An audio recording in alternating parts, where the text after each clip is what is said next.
Om Gyanathimirantasya Gyananjana Shalakaya Chakshurunmilitam Yena Tasmai Shri Gurave Namaha Gurave Gaurachandraya Radhikaya Stadhalaye Krishnaya Krishna Bhaktaya Tadbhaktaya Namo Namaha Narayanam Gurum Vande Saranyam Bhakta Bandhavam Gauramadavishtam Purnam Radhadasyam Pradayakam Rupadugacharyavaryam Rupamanjari Preshtakam Patita Pavana Bandhavam Yugacharya Narayanam Vanchakalpatarubhyascha Kripa Sindhubhya Evacha Patitanam Pavanebhyo Vaishnavebhyo Namo Namaha Namo Mahabhadanyaya Krishna Prema Pradayate Krishnaya Krishna Chaitanya Namne Gaura Twise Namaha Shama Sundara Shikanda Shekara Zmirahasari Murali Manohara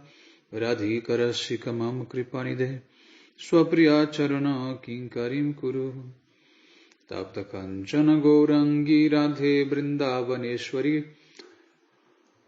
Vrishabhanu Sute Devi Pranamami Hari Priye Brindai Tulasi Devyai Priyai Keshavasya Krishna Bhakti Prade Devi Satyavatyai Namo Namaha Shri Krishna Chaitanya Prabhu Nityananda Shri Advaita Gadadhara Shri Vasadi Gaura Bhakta Vrinda Hare Krishna Krishna Krishna Hare Hare Hare Ramo Ramo Ramo Hare Hare.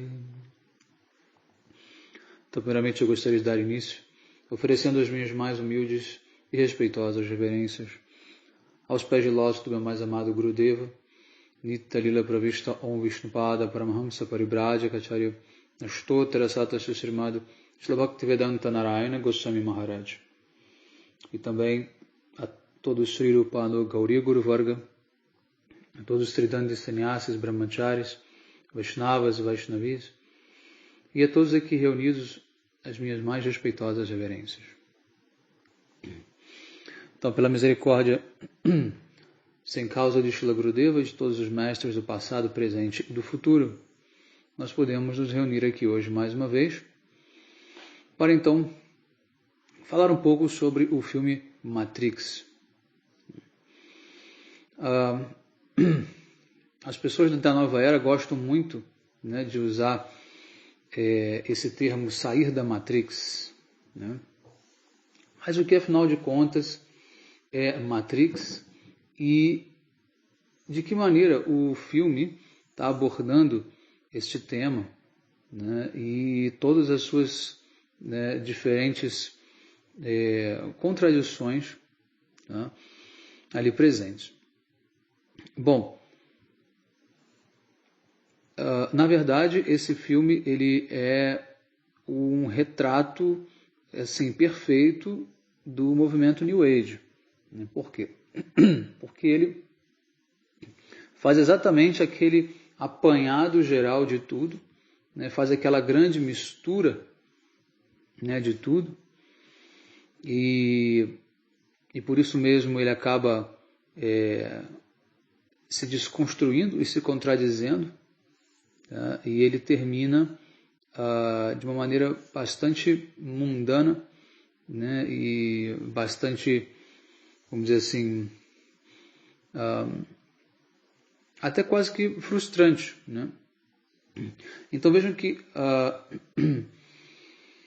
o primeiro filme ele foi o que fez mais sucesso porque ele conseguiu, né, organizar então todos esses diferentes conceitos, né, vindos do cristianismo, do hinduísmo, né, do budismo, tá? Além de várias outras, como por exemplo a politização, né, a luta de classe, né, e enfim, bem como também conflitos mais básicos do ser humano, como inveja, gula, luxúria, né? Enfim, então a gente vai pormenorizar todos esses aspectos e vamos discutir, e eu vou apresentar para vocês, né, todas esses erros, né, os erros do filme, que eu não sei se são propositais, mas ou se são realmente fruto dessa ingenuidade da New Age, tá? E, obviamente, vou contextualizar tudo com o olhar do Vedanta, né? Com o olhar da cultura védica. Tá? Então, esse filme ele certamente é uma ferramenta de Maya. Ele é certamente uma ferramenta da Matrix, tá? Porque ele tenta, no fundo, jogar as pessoas para o niilismo, né? Primeiro, quando ele desconstrói, né, a realidade, e isso é um aspecto do budismo, né? Principalmente do Zen budismo, essa obsessão pelo vazio, pelo nada. Então é um filme extremamente perigoso nesse sentido, porque ele desconstrói apenas. E, obviamente, ele te joga no ateísmo. Tá? Então, ele foi assim, uma grande jogada, né, comercial, porque ele mistura tudo o que pode atrair o maior, né, número de público possível. Né, ele tem ficção científica, lutas marciais, filosofia, política, romance. Né, ele explorou novas técnicas de computação gráfica que ficaram famosas. Ele apresenta diferentes ensinamentos das grandes religiões, como eu expliquei. Né? Tem o cristianismo com a história do Messias, tem o vazio, que vem do budismo, o neonihilismo, o conceito de Maya, que vem do hinduísmo também. Você tem, inclusive, o taoísmo entrando com as frases enigmáticas, né? Que não fazem sentido algum, mas parecem brilhantes. Você tem muito hedonismo também, né? Principalmente, não sei se foi no segundo ou no terceiro, quando mostram, né, os habitantes de Zion, que são justamente aqueles que fugiram da Matrix. Eles são um estereótipo claro, né, da New Age. Né? Tem aquela cena deles dançando de maneira muito sensual, que era uma grande rave, né? E todos eles com dreadlocks, com roupas neo-hippies, né? Tocando música eletrônica. Tá? Então, enfim, o filme ele é uma grande jogada comercial. Né? Não é à toa que foi um grande sucesso de bilheteria, né? Um dos maiores da história. Então, esse é o principal ponto do movimento New Age. É ele simplesmente misturar tudo que ele acha que é bonito. Eu expliquei isso no outro vídeo, então não vou me ater muito a falar sobre isso nesse vídeo, nessa aula, mas é basicamente isso. Tá? Então, esse filme, ele tem muito da influência também do que a gente chama de mentalismo. Tá? O mentalismo é um movimento muito forte, hoje em dia, um movimento ateu muito forte, que diz que nós vivemos num universo mental. Né? Tudo é uma projeção da nossa mente, são hologramas, são formas de pensamento, né? Na mente infinita do todo, né? Que se reflete na nossa mente, e a nossa mente ao mesmo tempo também projeta essas formas de pensamento nessa grande mente do todo, mas essa mente do todo ela é como se fosse uma tela em branco, onde você pode criar o que você quiser. Tá? Isso aí é muito explorado num livro do Tom Campbell, chamado My Big Toe, né? Ou seja, Meu Dedão do Pé, é o título do livro dele, que é uma apresentação, né, justamente desse mentalismo mais recente, e levando um pouco também para as culturas da Idade Média, você tem o Kybalion, né, que representa uma espécie de hermetismo, né, mais antigo, né, que é basicamente um movimento contra Deus e contra a própria natureza humana.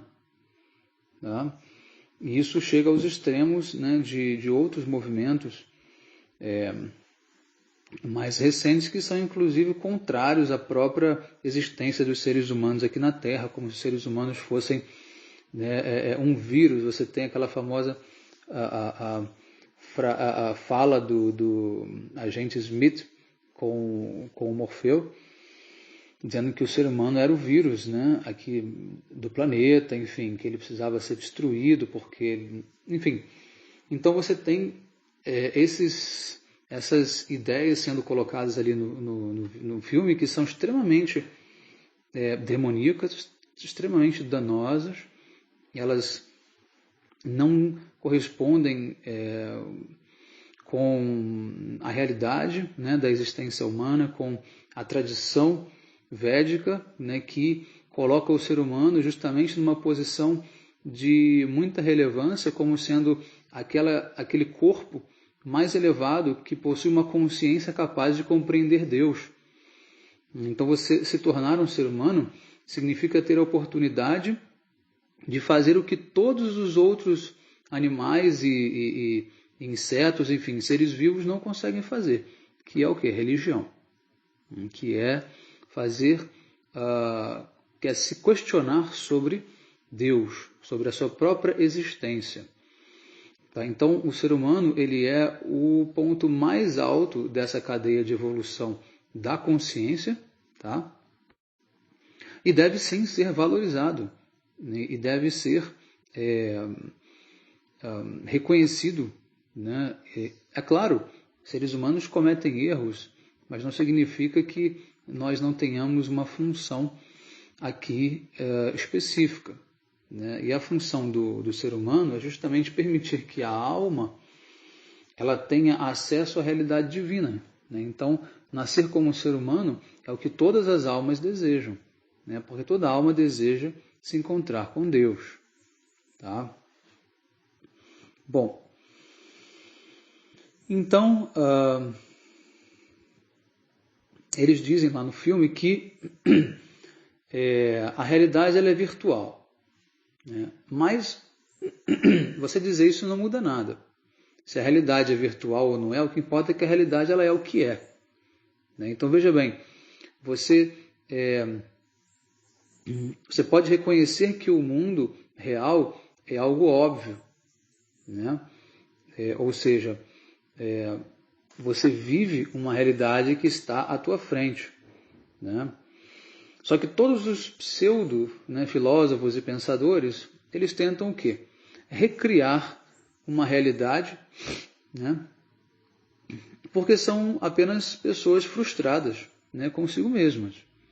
Né? Eles estão vendo o que é o mundo, a natureza, a sociedade, o trabalho, a história, etc.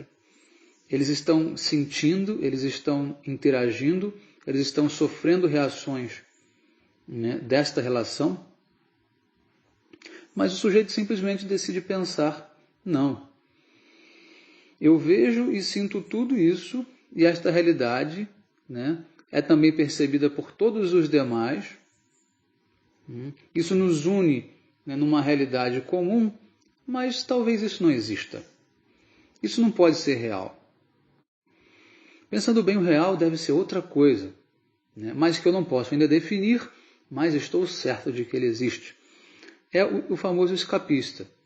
Tá? São pessoas que não têm um direcionamento adequado na vida, são pessoas que não estão ligadas com a tradição, com a cultura eterna, que é a cultura védica, né? Pessoas que não têm uma referência de quem seja Deus, não têm um mínimo de relação com Deus, e simplesmente dentro da sua própria casa, entediado, o camarada tentando, né, se livrar, né, daquela frustração, ele simplesmente começa a imaginar que a realidade de fato não é isso, mas é qualquer outra coisa que eu ainda não sei o que é, mas que com certeza existe. Não existe nada mais desonesto, né, intelectualmente do que essa declaração. Né? E daí você tem uma cena no filme que o Morfeu diz que o que é real é o que você percebe através dos seus sentidos, né, que se transformam em impulsos eletromagnéticos no seu cérebro. Ou seja, ele tenta desconstruir a realidade dizendo, olha, não passa de impulsos eletromagnéticos no seu cérebro. Só que isso é você o quê? Minimizar, né? Você minimizar uma realidade, né? Simplesmente pela maneira como ela entra dentro do seu cérebro. Então, você dizer que isso é simplesmente um impulso magnético, você não tirou o valor da realidade em si, né? Você apenas comparou a realidade com um impulso eletromagnético. Só que a realidade não é o impulso eletromagnético. O impulso eletromagnético é apenas um veículo para que o seu cérebro interaja, né? Então, qual é o problema de ser impulso eletromagnético? Se foi esse o caminho que Deus criou para que o nosso cérebro interagisse com a realidade, né? Então, você chama de eletromagnetismo ou de qualquer outro nome, não importa. O que importa é que você está diante dessa realidade, né? Por exemplo, você está diante de mim. Eu estou vendo, estou falando com você, né? Você traz uma série de perguntas, demandas. Você vem, você também pode ter amor por mim, você pode querer cuidar de mim. E eu simplesmente digo não. Isso são apenas impulsos eletromagnéticos. Olha, isso é de uma infantilidade, né? Para não dizer idiotice.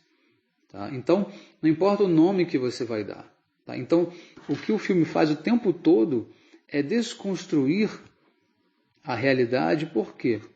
Porque essa realidade que a gente vive, a realidade comum, né, que é a verdade, né, que permeia tudo, ela tem um valor, né, simbólico muito grande, porque é a partir dela que todas as grandes tradições do mundo se baseiam, né? A cultura védica, a cultura cristã, a cultura judaica, etc., eles se baseiam nessa realidade. Você não vê nenhum deles, né, dizendo ou tentando desconstruir isso que nós vivemos, né, de ter um corpo, né, ter que trabalhar, ter uma casa, uma família, enfim, viver em relação com a natureza, com os animais. Essa é a impressão mais óbvia, né, que a vida nos dá. É claro que existem coisas mais sutis do que isso, que também fazem parte da realidade, mas não excluem, né, a simplicidade do dia a dia, as coisas comuns do dia a dia. Tanto que Krishna, ele aceita o seu serviço a partir de todos esses aspectos da vida, dos mais simples aos mais sutis e aos mais complexos. Como, por exemplo, você pode cozinhar aquilo que você vai comer e você oferece para Krishna. Então, toda a nossa realidade, ela é uma forma de nós nos conectarmos com Deus. Só que como esse grupo, né, do filme Matrix, eles não creem em Deus, eles não têm devoção por Deus, eles têm simplesmente o quê? A ideia de desconstruir, que é uma ideia o quê? Diabólica. É uma ideia de criar o quê? Uma divisão. Por quê? Quem criou a realidade foi Deus. Agora, o homem, esses homens, né, que não querem seguir isso, querem construir uma outra realidade. Então, a ideia de você construir uma Matrix é exatamente uma ideia demoníaca. Tá? Você querer construir uma realidade que seja paralela à realidade divina. Porque você agora quer ser o próprio Deus. E outra, que existe um grande mistério na existência, é óbvio que existe. E isso deve ser contemplado como uma grande opulência divina, né? Mas não como um problema para nós. Só que para esses cientistas, né, o mistério é um grande problema. Como eu analiso isso aí naquela minha aula sobre a física quântica e o Vedanta. Quem quiser pode pegar, tem na série de aulas sobre o Vedanta como ele é, tem uma parte que fala sobre a física quântica e o Vedanta.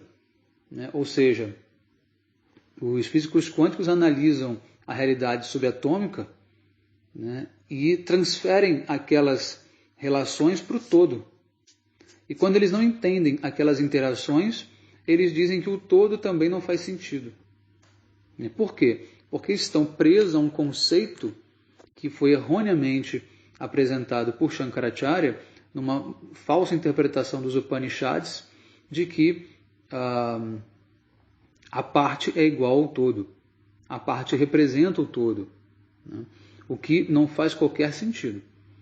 Se nós, enquanto almas, somos uma parte, nós não temos as mesmas qualidades, nem a mesma potência de Deus, né? E somos completamente diferentes dele em diversos aspectos. E muitas outras contradições que nós temos em relação a isso. Então, de modo geral, são pessoas influenciadas, né, por uma mentalidade demoníaca, tá? Com certeza. Bom, então o ponto é que, outro ponto interessante é que por reunir diversos conceitos, né, de diferentes tipos de escolas, né, de pensamento, de filosofia, o filme não consegue ser coerente. Tá? O filme não consegue ter uma linearidade, uma continuidade de raciocínio, de pensamento. Então, portanto, ele é um filme que desconstrói a si mesmo a cada momento. Né? Então, por exemplo, primeiro, os agentes da Matrix estão tentando trazer de volta, né, os fugitivos, né? Mas, no fim das contas, o próprio agente Smith diz que também já não aguenta mais aquela Matrix e quer sair dela. Aí o Neo, que era para se tornar um herói, né, que praticamente um supra-humano, né, que está praticamente desapegado da realidade sensorial, ele acaba também se apaixonando, né, por aquela moça, a Trinity, né, e simplesmente toda essa filosofia, né, vamos dizer assim, enigmática, né, acaba se resumindo a quê? Aos 7 pecados capitais, né, que você tem ali também apresentado. Então, e ao final eu vou também então trazer para vocês a principal contradição, tá? Eu vou deixar para o final, que é sobre esse conceito de Matrix, tá? Mas antes ainda tem alguns outros pontos para a gente abordar. Bom, então a mensagem final que o Neo ele dá, né, é que ele quer um mundo sem fronteiras. Né? Ele diz isso no final. Né? Um mundo sem fronteiras, sem regras e sem controle, onde tudo é possível. Bom, esses são os principais jargões do movimento New Age, tá? Que tem muita influência política, né? Da luta de classe, tá? Do marxismo, né? Totalmente arraigado, né? Porque, né, um mundo sem fronteiras, um mundo sem regras, um mundo sem controle, né, onde tudo é possível. Esse onde tudo é possível fica por conta da New Age, né, que é uma própria contradição, né, em si, né, que é uma contradição em si mesmo. Né, ou seja, se tudo é possível, então o possível também é impossível. Tá? E obviamente que de maneira prática nós sabemos que a vida ela não pode ocorrer dessa maneira. Se cada um faz o que quer,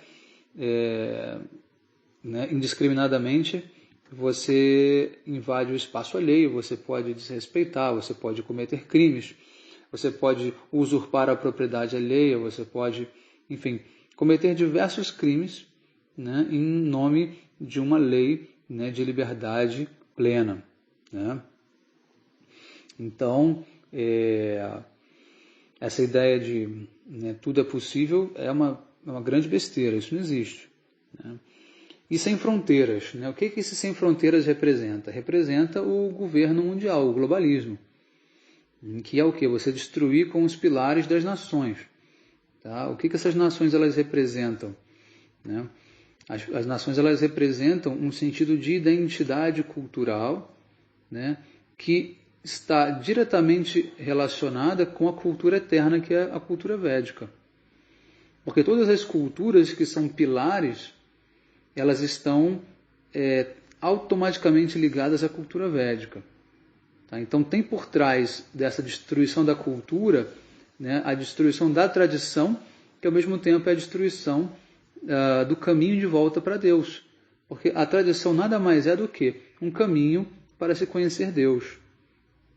Deus, ele é civilizatório, né? Ou seja, ele é tão complexo que para ele ser conhecido ele precisa, né, ele precisa criar uma grande civilização, né, para que todos os seus diferentes aspectos possam ser, né, compreendidos pela humanidade. Né?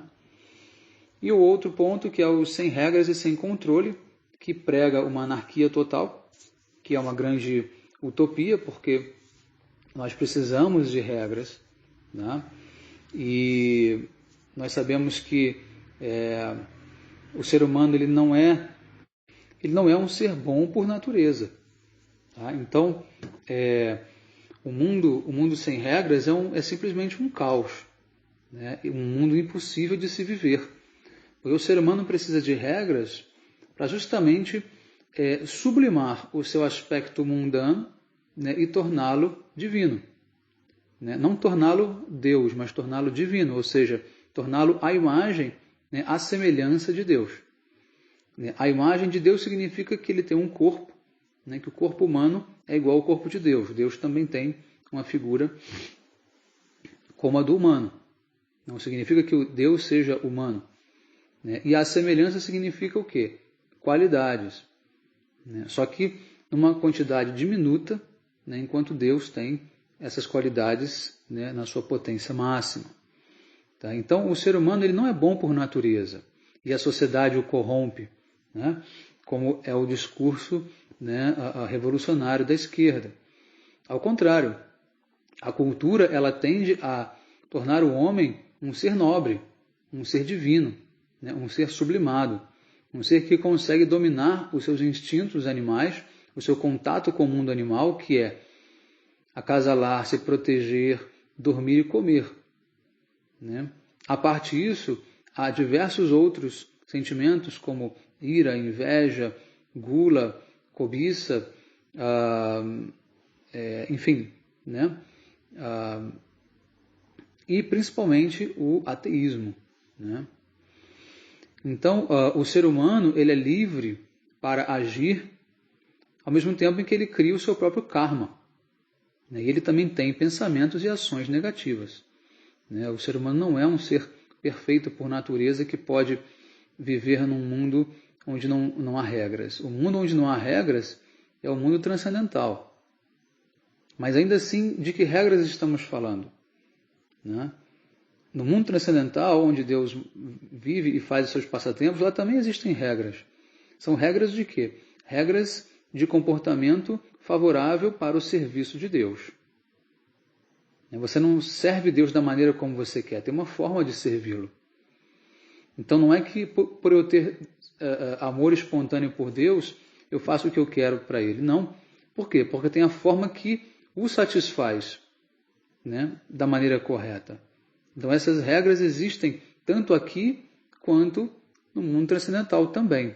Né? Só que são regras diferentes. Né? Lá no mundo transcendental você já não precisa mais se disciplinar. Você já não precisa mais seguir, fazer austeridades, né? Seguir uma disciplina que a gente chama de sadhana.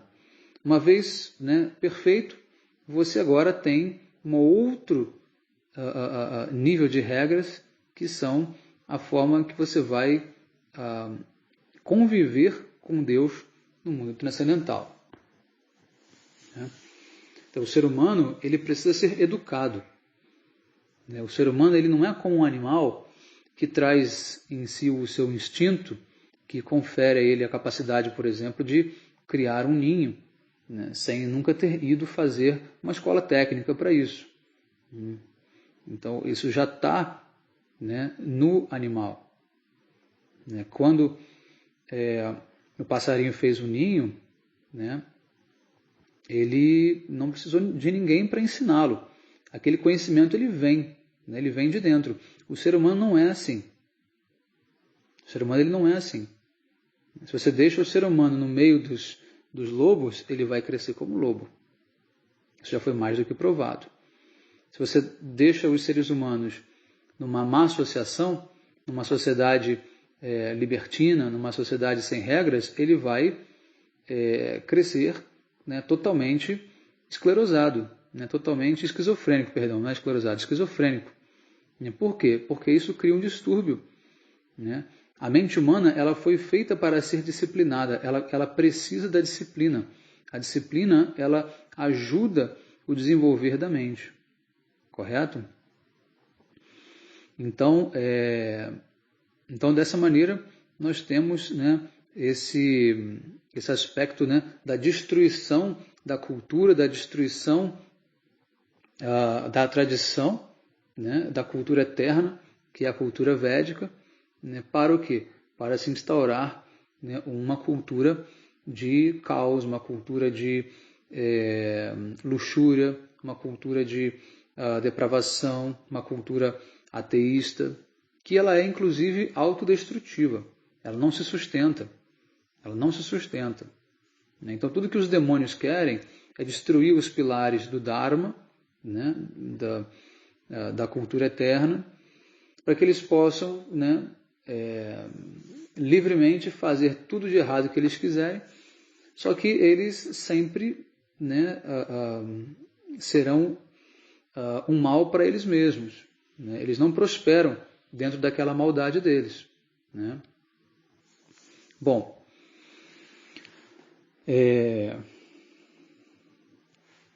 então isso claramente representa, né, esse plano globalista, né, totalitário, né, que pode ser dos socialistas europeus, pode ser também dos comunistas russos e chineses e também dos muçulmanos, né? Os muçulmanos também têm um projeto imperialista, né, totalitário também, que muito se assemelha, né, aos comunistas e também aos globalistas europeus. Então, muito cuidado com esses três grupos, né?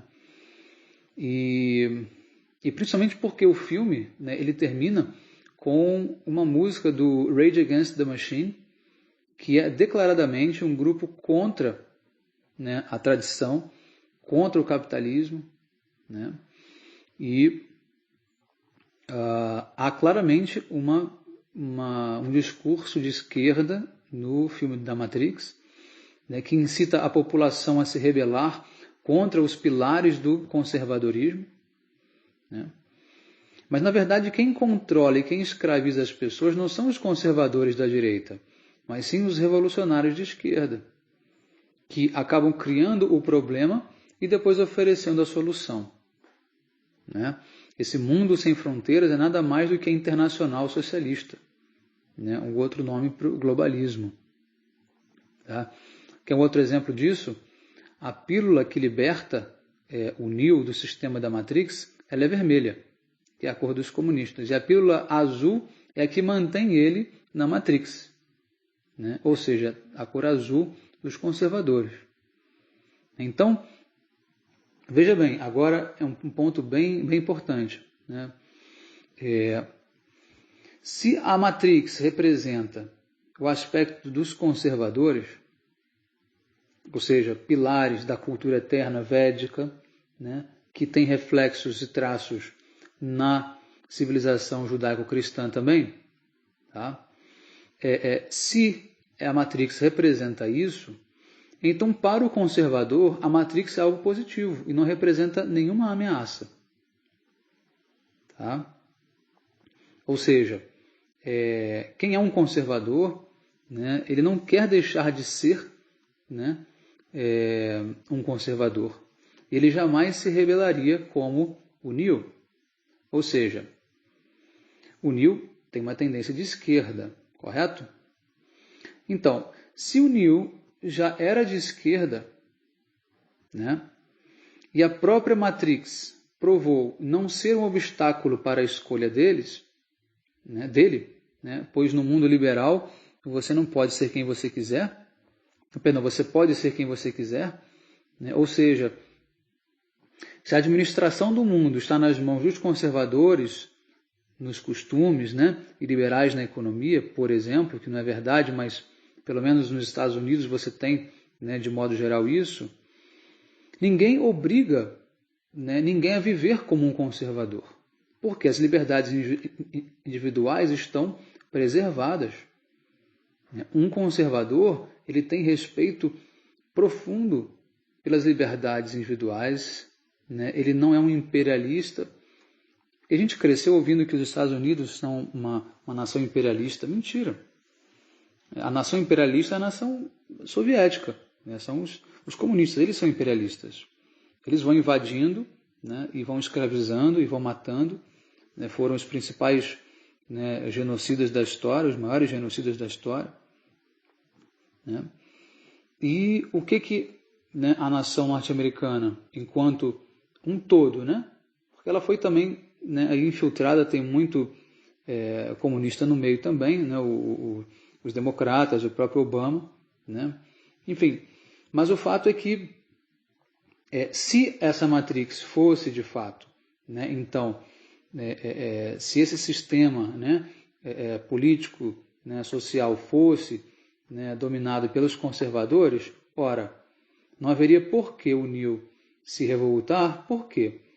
Porque os conservadores, eles não querem forçar ninguém a ser um conservador. Eles têm profundo respeito pelas liberdades individuais. E se você quer levar a sua vida do jeito que você quiser, ótimo. Seja e faça aquilo que você achar que é bom para você. Agora, o seu direito termina quando começa o do outro. Então, na verdade, quem doutrina, né, quem impõe, quem cria ditaduras, é o pessoal da esquerda. Então essa já é uma contradição inerente aqui do filme. Tá? Já é uma contradição inerente, que não faz sentido algum. Então, afinal de contas, o que é essa Matrix? O que essa Matrix ela representa de fato? Né? Claro que com o passar do tempo, né, o Estado norte-americano ele foi aparelhado também pelos democratas. Nós tivemos vários governos em sequência que eram de esquerda, né, dos Clinton, do Obama, tá? E foi nesses governos que o controle social começou a aparecer. Né? Agora, Illuminatis, isso não tem nada a ver com ser conservador. Ao contrário, eles também são um braço da esquerda, porque a esquerda é nada mais do que a política do demônio. Né? A política que quer romper com a tradição. Tá? Parece um pouco jargão falar isso, mas é a realidade, né, nua e crua. Tá? Então, em todos os regimes de esquerda, né, as liberdades individuais é que foram suprimidas. Eu não preciso nem citar os exemplos, eles já são conhecidos para todo mundo, basta estudar e pesquisar um pouco. Tá? Então, se essa Matrix, que é um sistema que escraviza, deveria ser classificado como o quê? Sendo de esquerda, não como sendo de direita. Só que o Neo, ele então entra em contradição, porque ele é de esquerda, ele não é de direita. Tá? Então, quem na verdade quer escravizar os seres humanos como uma bateria, que é o que eles contam lá no filme, né, que os humanos são a bateria para a Matrix, através do trabalho, né, ou mesmo, né, sugando a energia mesmo eletrostática do corpo, né, quem escraviza e sempre escravizou é a Rússia, a China, é Cuba, né, são as ditaduras da África, tá? Aqui na América do Sul também temos, né, a Venezuela, etc. Né? Onde é o país em que você mais tem mão de obra escrava ou semi-escrava no mundo? É a China. Temos também na Índia. A Índia é um país socialista, para quem não sabe. A Índia ela sofre muito com o socialismo desde a sua independência, que foi feita através do Partido Socialista também. Os ingleses entregaram, né, a Índia para o governo socialista. Tá? Então, assim, quando a gente fala conservadores, não é uma questão partidária, é uma questão do povo. Os partidos que chegam ao poder, eles têm uma agenda deles. Eu estou falando do povo. O povo é que sustenta uma realidade, né, de um país. Bom, então, essa é uma grande contradição já aqui do Matrix. Se essa Matrix ela representa um aspecto político, tá? Um aspecto sociopolítico, então ela já é uma contradição em si. Porque se ela representa o conservadorismo, então eu quero ficar na Matrix. Né? Mas se o conservadorismo ele respeita as liberdades individuais, né, você pode ver nos Estados Unidos, você pode fazer o que você quiser. No mundo inteiro você pode ser quem você quiser. Em países democráticos, você pode ser o que você quiser. Você pode fazer o que você quiser. Eu não sei mais por que as pessoas reclamam tanto hoje, né, de comportamento. Elas reclamam porque elas estão sendo o quê? Instigadas justamente pelos marxistas, né, comunistas, enfim, socialistas, ao que criarem um caos na sociedade para tentar enfraquecer, né, a influência das tradições. Tá? Isso a gente vê demais. Agora, não é por falta de oportunidade de ser quem eles quiserem ser. Agora, na China, você não pode ser quem você quiser ser. Em Cuba, você não pode ser quem você quiser ser. Em vários outros países da África que a gente nem tem muita notícia, a coisa lá é muito pesada mesmo. Tá? Então, é uma grande contradição nesse ponto. Tá? A segunda contradição é em relação ao fato deles utilizarem o termo Maia. Tá? E usarem, né? Não utilizarem o termo Maia, mas dão a entender também que essa Matrix tem, né, esse aspecto de Maia, que seria a energia ilusória. Tá? Bom, isso você ouve principalmente muitos analistas do filme, né, pessoas que dão palestras sobre o filme, usam, né, esse termo Maia, né, como se fosse a Matrix. Tá?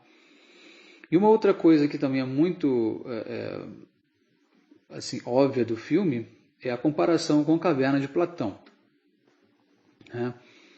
E a caverna seria a Matrix, né? Ou seja, uma realidade ilusória que as pessoas vivem, mas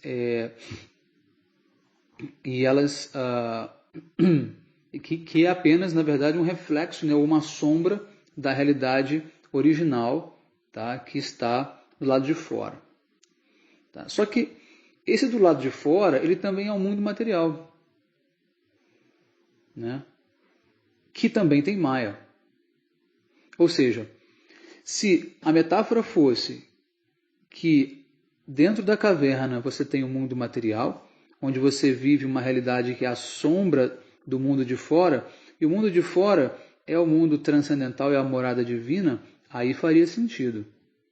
Por quê? Porque os Vedas explicam que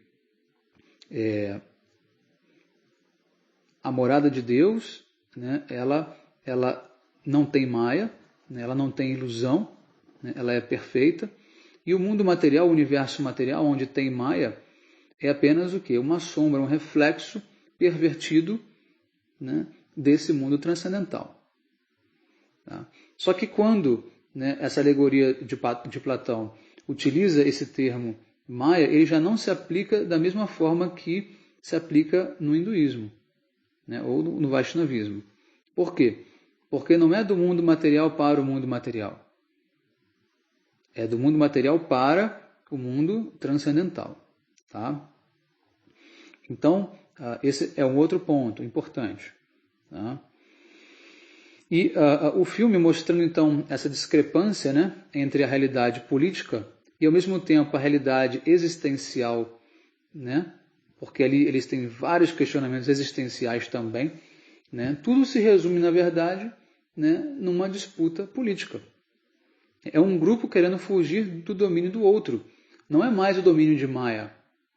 Então, a Matrix que ele se refere lá no filme não é a Matrix que é de fato Maya, né, no conceito védico. Por quê? No conceito védico de Maya, tanto quem está num grupo quanto quem está no outro grupo, né, estão em Maya. Aqui no mundo material está todo mundo em Maya. Quem é de direita, quem é de esquerda, quem é conservador, quem não é. Está todo mundo aqui sob o véu da ilusão. Estamos vivendo neste mundo da energia chamada Maya, que é a energia material. Tá?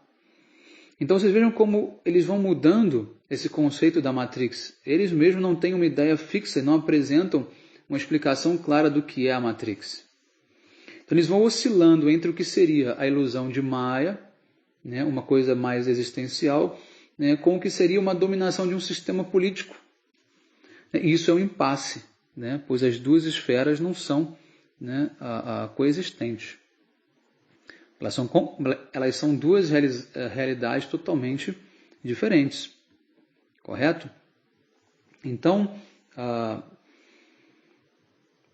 esses são os pontos que eu, né, quis aqui hoje explicar para vocês e espero que tenha feito sentido, tá?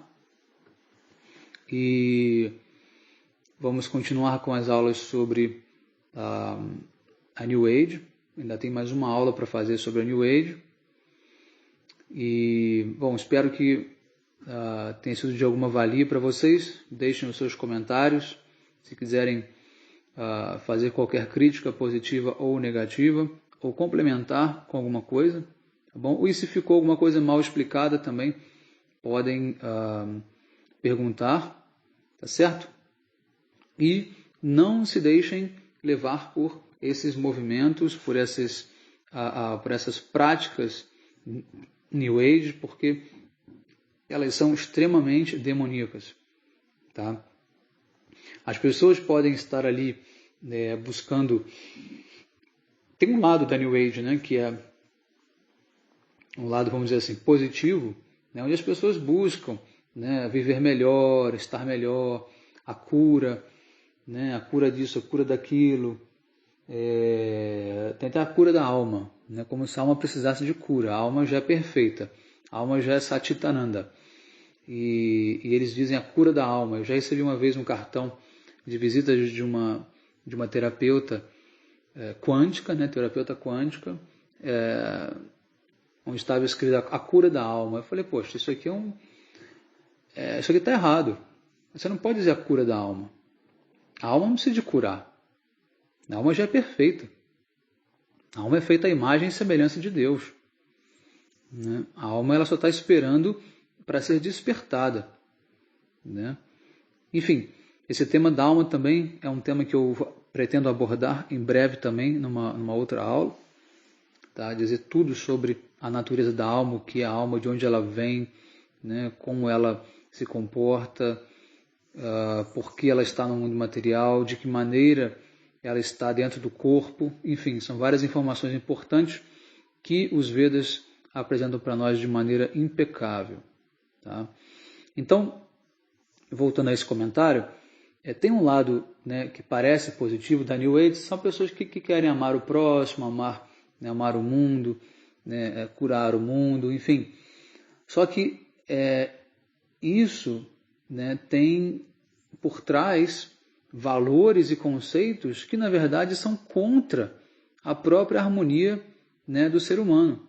Quando você desconecta o ser humano da cultura eterna, da cultura védica.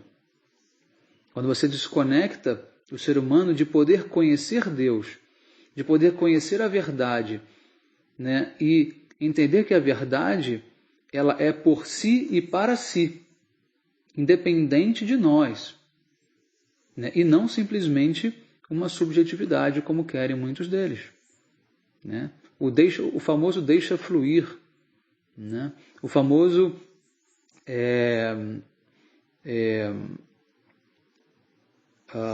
busque o seu mestre interior, né? Essa é muito famosa. Aonde tem mestre aqui? Não tem mestre nenhum aqui dentro. E os Vedas explicam que Krishna, ele se faz presente na forma do Guru, do mestre espiritual, externamente. Porque o Chaitya Guru, que é o Paramatma, que está no nosso coração, que é também o nosso Guru, ele não se relaciona com a gente diretamente. Então, por mais que você medite em Paramatma, você não tem como fazer nem perguntas para Paramatma. Como é que ele vai te guiar? Como é que ele vai ser um mestre? E na New Age, existe exatamente esse conceito de eu ser o meu próprio mestre. O que é, enfim, algo completamente absurdo. Muito bem, então, a gente vai encerrando aqui hoje. Um excelente dia para todos. Até a próxima. Hare Krishna. Vanchakalpatarvyascha kripa sindhubheva cha patitanam pavanebhyo vaishnavebhyo namo namaha.